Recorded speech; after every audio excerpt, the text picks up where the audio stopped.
Yes, I'm afraid that it's truly tragic, actually, because this young lady was clearly just doing the job that she was asked to do by the appropriate authorities. And the fact that she and her colleague were gunned down in the street in a sort of what appears to have been a planned or semi-planned ambush is just terrible. And we know that I think that the suspect is Afghanistan or from Afghanistan, and Donald Trump, the President Donald Trump, has now stopped accepting applications for immigration into the USA from Afghanistan, which is an interesting move because I guess we can't really blame the whole of the Afghan population for one terrible attack. This is how it's a very different response here, Stuart, in that the American administration, Kash Patel, head of the FBI, Pete Hegseth, the Secretary of Defense, Secretary of War, as they call him here, Pat Bondi, the Attorney General, everybody came out very quickly with this assertive, determined action. And I think what that makes the American people feel is safe. Whereas when something like this happens in our country, we saw it after the Axel Ruda stabbings in Southport, we get a Prime Minister that stands up behind a lectern, tells everyone to calm down, this isn't who we are, and then we're all expected to forget it and move on. And there's something incredibly powerful about an administration that puts its people first.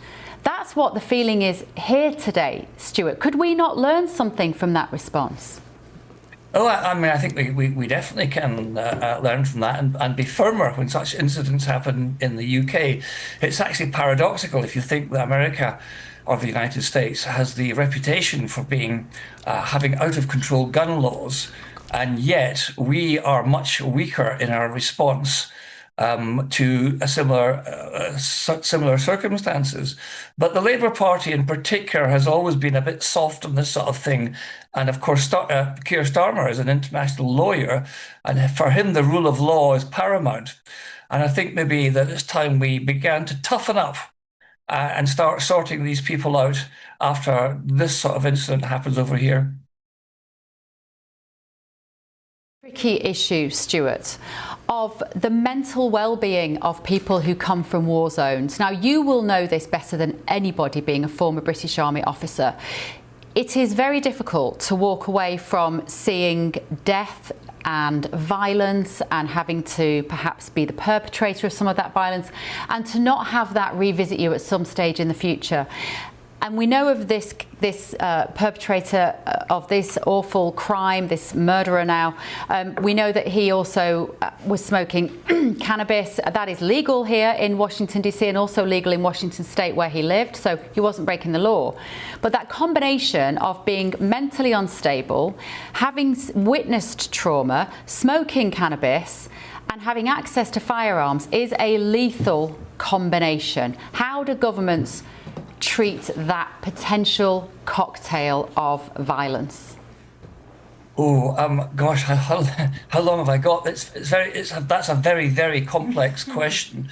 There's no doubt that people are affected by violence, by war, and it affects some people particularly badly. Not everybody comes back from conflicts or combat with PTSD, but you never know when it's going to strike. It can be 5 years later, it can be 10 years later, it can be 20 years later. And who knows, for example, how many of the generation that went off to the First and Second World War were actually suffering from what we now know as PTSD. So that is a very difficult problem to assess and take action on. On the cannabis smoking thing, and I really don't want to sound like an old fuddy-duddy here, but so many of my friends from my university days and school days in the 1970s became cannabis casualties, and many of them developed pretty severe psychiatric and psychological problems from that. And if you add cannabis smoking or regular cannabis smoking to PTSD that might have been picked up in a conflict zone, and as you say, availability of weapons, then that is a toxic combination. But which of these are we going to tackle first? I mean, in the USA, for example, the gun lobby is very powerful, and it's unlikely that the gun laws are going to change dramatically. The pro-cannabis lobby is also very powerful, and it's unlikely that anyone's going to change that in the short term. And how do we deal with PTSD if we send young men and women off to war? So it seems to be an almost insoluble combination that no one has been able to come up with any sort of solution for it yet.